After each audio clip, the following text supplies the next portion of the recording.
Hi, இன்றைக்கி நெத்திலாஸ் கிச்சனில் சூப்பரான ஒரு நெத்திலி குழம்பு எப்படி செய்கிறதுன்னு பார்க்கலாம்.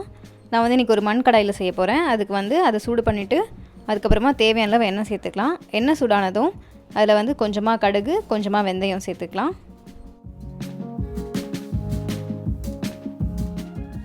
வெந்தயமும் கடுகும் வந்து நல்லா பொரிஞ்சதும் அதில் வந்து பூண்டு சேர்த்துக்கலாம். ஒரு 10 பல் அளவுக்கு பூண்டு வந்து சேர்த்துக்கலாம்.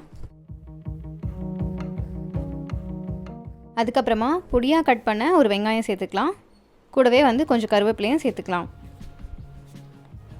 சேர்த்துட்டு எல்லாத்தையும் வந்து நல்லா வதக்கிக்கலாம்.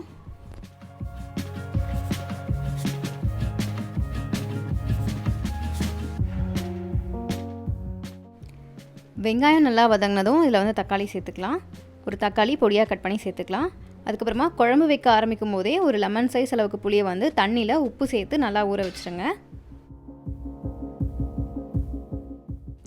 இப்போ தக்காளி வந்து நல்லா வதங்கிடுச்சு. நான் வந்து காயெல்லாம் சேர்த்துக்க போகிறேன்.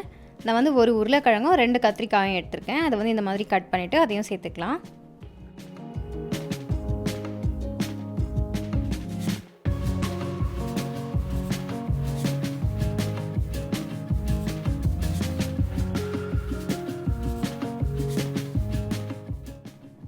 இப்போ காயெல்லாம் நல்லா வதங்கினதும் இதில் வந்து மிளகாய்த்தூள் சேர்த்துக்கலாம்.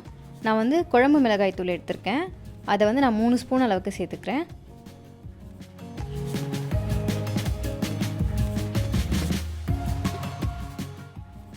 கூடவே கொஞ்சமாக மஞ்சள் தூள் சேர்த்துக்கலாம். சேர்த்துட்டு எல்லாத்தையும் வந்து நல்லா ஒரு முறை மிக்ஸ் பண்ணிவிட்டு இப்போ இதில் வந்து ஊற வச்சுருக்க புளியை வந்து நல்லா திக்காக கரைச்சி சேர்த்துக்கலாம். நான் வந்து புளியிலேயே உப்பு சேர்த்து ஊற வச்சுட்டேன். அதனால் நான் குழம்புல தனியாக உப்பு சேர்த்துக்கல.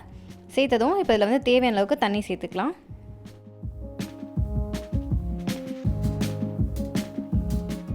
தண்ணி சேர்த்துட்டு குழம்பு வந்து ஒரு 10 நிமிஷம் அளவுக்கு நல்லா கொதிக்க வச்சுக்கலாம். குழம்பு நல்லா கொதித்து கெட்டியாகிற வரைக்கும் இதை வந்து நல்லா கொதிக்க வச்சுக்கலாம். மீடியம் ஃப்ளேமில் வச்சுக்கோங்க. இப்போ குழம்பு வந்து நல்லா கொதித்து கெட்டியாகிடுச்சு. இந்த டைமில் நம்ம வந்து நெத்திலி சேர்த்துக்கலாம்.